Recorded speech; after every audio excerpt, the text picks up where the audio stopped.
Bonjour, mon nom c'est Émilie Perron, j'ai 18 ans, je suis passionnée par les chiens depuis toujours.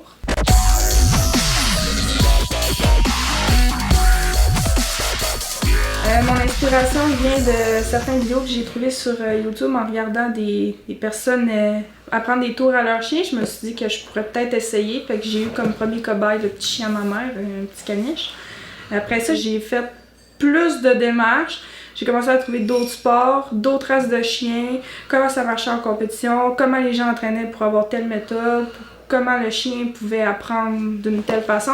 J'ai décidé de l'essayer avec mon propre chien Fly. Là, ma passion a grandi. Je voulais faire de la compétition. J'ai commencé à faire de la compétition, et là, je tripais encore plus. J'ai réussi à faire ce que toutes les autres avaient fait, mais en étant mon propre professeur, en faisant mes propres techniques, en m'apprenant mes propres choses, en faisant mes propres erreurs. Je voulais donc vivre encore plus ça. Je me suis repris en main, j'ai recommencé à bouger, à faire du sport, à être quelqu'un d'équilibré, à mettre mes priorités aux bonnes places. J'ai recommencé à me coucher plus tôt pour pouvoir être plus en forme le lendemain matin quand je me réveillais parce que je voulais entraîner mes chiens, je voulais que mes chiens soient en bonne condition. J'ai arrêté de consommer de la drogue, j'ai arrêté de me tenir dans les bars, j'ai changé vraiment pour mettre toutes les chances de mon bord dans ma passion. J'ai été me chercher un autre chien, j'ai attendu 3 ans pour avoir un chien, un berger belge d'une fantastique éleveuse qui est à Québec. Je voulais absolument un chien d'elle, c'est pour ça que j'ai attendu 3 ans pour avoir un chiot de son élevage. La chienne est tombée gestante seulement après 4 ans, mais moi, ça faisait trop longtemps que j'attendais. Je me suis fait offrir un petit berger allemand, ma race, dans le fond. Un berger allemand noir, une petite femelle, elle s'appelle H. H, c'est comme la deuxième phase de mon rêve. H, c'est ce que Fly n'a pas été capable de compléter. Fly est dysplasique aux hanches, quand même assez sévère. Ça se détériore, je le vois d'année en année. Elle commence à perdre de la masse musculaire, malgré que je fais tout pour la garder en forme. Fly ne pourra pas faire de compétition d'agilité, mais Ash va pouvoir faire les compétitions d'obéissance, les compétitions d'agilité que Fly n'aura pas pu faire dans sa vie. Ash, c'est mon premier chien pour mon élevage, pour l'élevage homme. C'est le départ du rêve. Elle va compléter le rêve que j'avais avec Fly, puis elle va commencer le deuxième rêve, l'élevage homme. Je vais avoir des chiots de différentes couleurs. Je veux une lignée de travail où c'est que les chiens ils sont dévoués, courageux, puis qui veulent plaire à leur maître.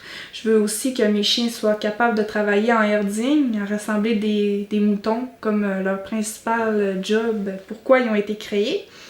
L'élevage homme va aussi être un chenil où c'est que les gens vont pouvoir venir chercher conseil pour entraîner leurs chiens.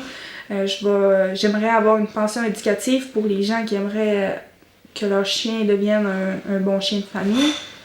Je voudrais aussi que mon élevage soit partout.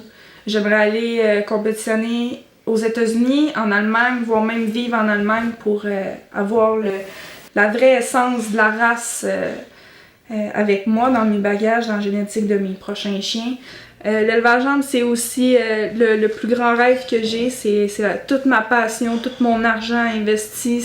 Oui, c'est des gros choix à faire. Parfois, les gens, ça les repousse un peu, ils sont comme réticents, ils veulent pas s'en aller trop là-dedans parce que justement, tu as des choix, tu peux changer de carrière, tu peux peut-être te priver plus. Il y a du monde qui ne veulent pas sortir trop de leur zone de confort. Mais depuis que je suis en action pour réaliser mes rêves, j'ai découvert que je pouvais avoir une grande confiance en moi, que je pouvais être fière de ce que je faisais, que je pouvais même être tellement fière de ce que je pouvais faire que l'émotion, le petit bonheur que ça m'a fait en dedans de moi, là, ça m'a donné de la force pour avancer, pour me pousser encore plus à ce que je voulais faire. Je suis fière de moi, puis je vais continuer à être fière de moi. C'est ça. Quand tu réalises ton rêve, tu t'aimes ce que tu fais, puis il n'y a rien de plus beau au monde que se donner le privilège d'être heureux.